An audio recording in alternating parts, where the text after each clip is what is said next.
Super Mario Maker 2 packs over 100 Nintendo-made courses to play through, and shows how the professionals make the Mario. But how does Nintendo's level design hold up when restricted to only using the same tools we can use in the editor? And what can we learn by examining how Nintendo makes their Mario Maker courses? All that and more, coming up.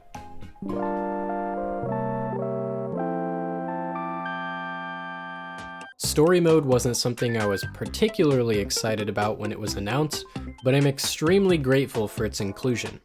With this and Yamamara's Dojo, it seems like Nintendo is doing their best to cut down on the excessive garbage that inevitably comes with easy-to-use level editors. And by locking the and power-up behind completing story mode, they give incentive to actually playing it before fully diving into the editor. So it seems Nintendo is confident that people will learn a thing or two while playing through their handcrafted Mario Maker experience. Are these levels really the best of the best though? I mean, if you've already played through story mode, you'll know they don't really do anything too crazy. Even if they aren't using the editor to its maximum potential per se, that classic Nintendo charm is still intact. Let's take a look at one of the story mode courses called Vines in the Castle to show what I mean. We start off right with a teaching moment. We need to get to this pipe, but we can't jump up there, so we have to use the vines to do so. We'll also need to use the vines if we want to get a power-up from this question block. Entering the pipe brings us to a second room, but now there are wigglers in our way, which usually aren't much of a threat when on the ground, but when placed above us means we have no choice but to use the vines to avoid them. We're rewarded for completing this section with a checkpoint and a power-up. Into the next pipe and we have our crescendo. Clinging onto moving vines, maneuvering between saw blades and skewers, all while hovering directly above a deadly pit filled with lava. Through the door is one last simple challenge where the easiest solution is just to climb the vines, and then touch the goal axe. Taking a step back, we can see clearly defined staples of Nintendo's level design.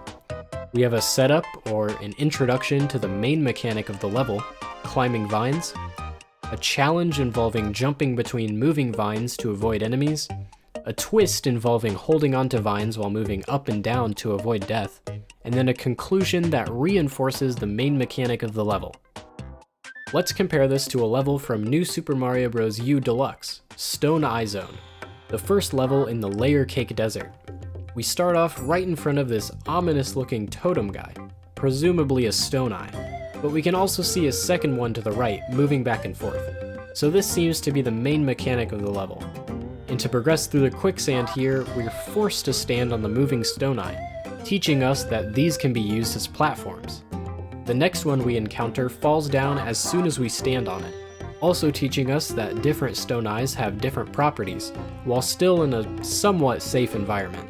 After a few more relatively safe challenges, we hit a checkpoint and are now presented with a more difficult challenge, jumping onto and between these stone eyes, but without the safety net of having quicksand to fall into.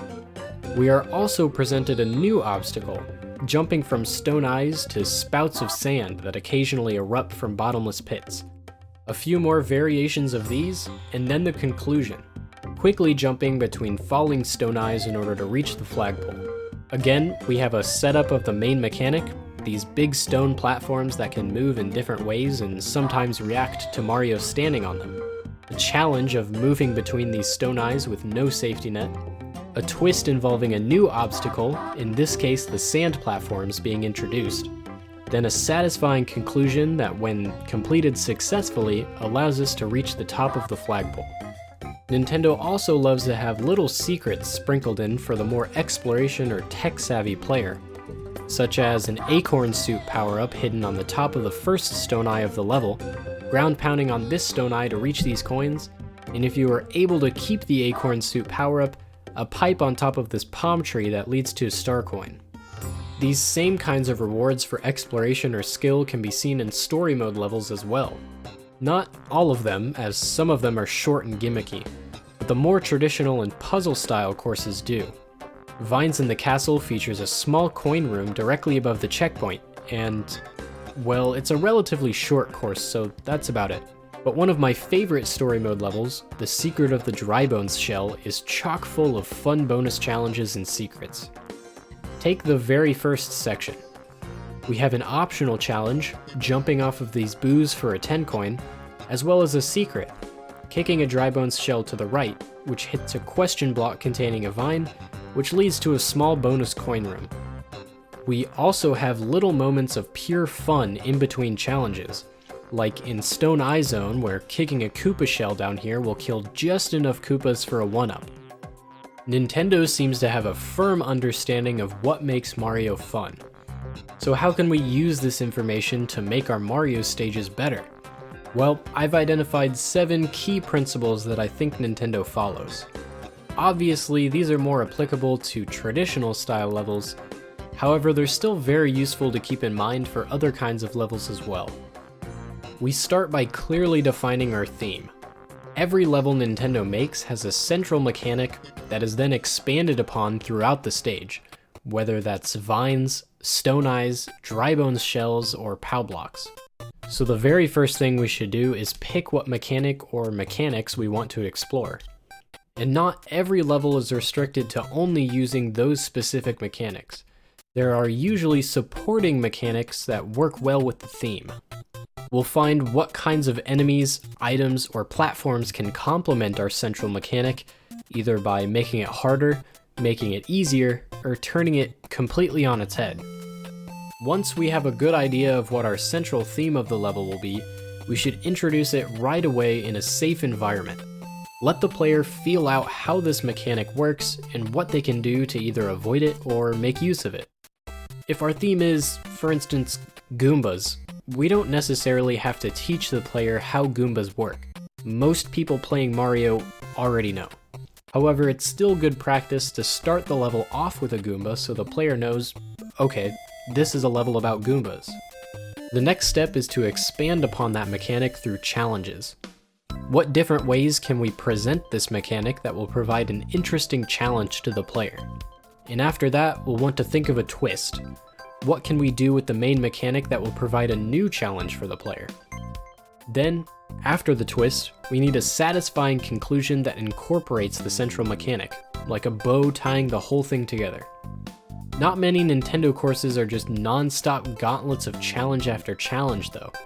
There's usually breathing room between challenges, moments of fun to reward players, as well as optional challenges and secrets that utilize the central mechanic. With all of this in mind, I present to you Parched Pokey Wasteland. The first thing we see is this stack of Spinies waddling back and forth, emulating Pokies. This first Pokey can be easily avoided by simply walking on top of these blocks, but if we want to power up, we'll have to brave the spiky stack. Now we have a second Pokey, which is also not too much of a problem considering we have the high ground, with coins indicating where to jump. Once we're out of the pit, we can take a breather as we get ready for the next expansion of the challenge, jumping between 2 Pokies shuffling about. Continuing on, we have another Pokey guarding a precious power-up, but if we're fast enough, we can dispose of him fairly easily with a spiny shell. Doing so releases an extra life that begins flying away, forcing us to play a little less carefully if we want to catch up to it. If we keep the spiny shell, we can kick it down into the next challenge, which also gives us an extra life and opens up a secret pipe to an optional challenge. Now comes the twist. After we get the checkpoint, we're still jumping in between Pokies, but now we have a Lakitu tossing down more Spinies that get in our way. We can use these blocks for cover though and snag another spiny shell. If we manage to keep this shell with us, we can release a vine that allows us to dispose of the dreaded Lakitu and get the final collectible. One last Pokey to jump over, a simple callback to the beginning, and then the goal. This level follows all the points laid out in the video, which, if you enjoyed, make sure to check out another one of my level design guides. I go over the basics, the more advanced stuff, and everything in between. A special thanks to all my patrons and YouTube members listed here, and as always, thanks for watching.